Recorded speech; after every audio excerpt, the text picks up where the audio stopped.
Salut, mardi 14 janvier 2025.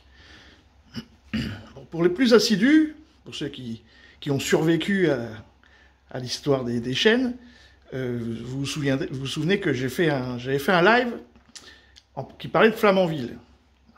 J'avais tout détaillé et tout, et je vous avais dit, ça c'est une histoire à suivre, parce que Flamanville c'est une gabegie.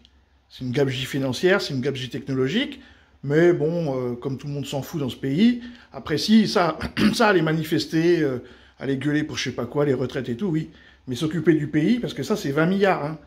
Donc les retraites, ça y est, c'est financé, hein. Voilà.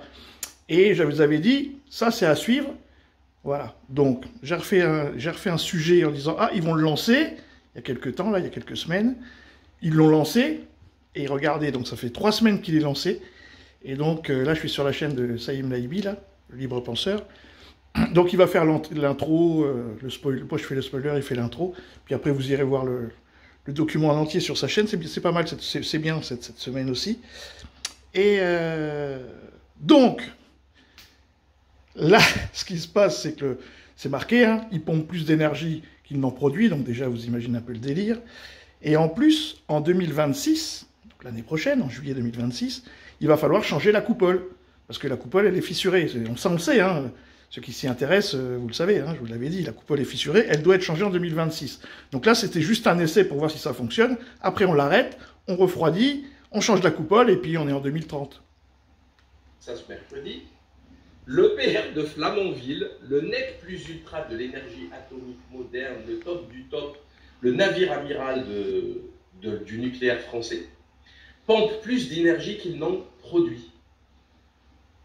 Donc EDF et l'Élysée ont paradé après le raccordement au réseau électrique de la centrale nucléaire intervenu le 21 décembre, mais les relevés officiels montrent que le réacteur ne tourne pas tout à fait rond. Depuis sa connexion, en fait, il a perdu entre moins 3 MW et moins 90 MW. C'est-à-dire qu'il consomme plus qu'il ne produit. Genre juste pour allumer les lumières, la machine, il consomme plus qu'il ne produit. Et comme je vous ai dit, en 2026, il faut changer la coupole, et puis d'autres, je crois qu'il y a les barres aussi à changer, tout ça. Donc, et on va le faire, hein, puisque c'est l'électro, maintenant que c'est lancé, vu qu'on est, il devait être livré en 2003-2004, on est en 2025, ça fait 20 ans de retard, ou 18 ans de retard, et il ne produit pas. 20 milliards, on va continuer à mettre du pognon, parce que je pense que cette histoire de Flamanville, c'est une usine à blanchiment d'argent. Et ça, c'est une histoire, mais des histoires comme Flamanville, en France, il y en a plein. On sait où il est le pognon, hein, mais bon. Voilà, en tout cas, je suis bien content d'avoir eu raison, je le savais, que ça, cette histoire de Flamanville, c'est une grosse merde, et qu'il ferait mieux d'arrêter, de le fermer, de le démanteler, et arrêtons, parce que ça va mal finir, en plus, on le sait technologiquement, Flamanville, c'est pas au point, hein. Voilà. Bon, à suivre, salut les amis.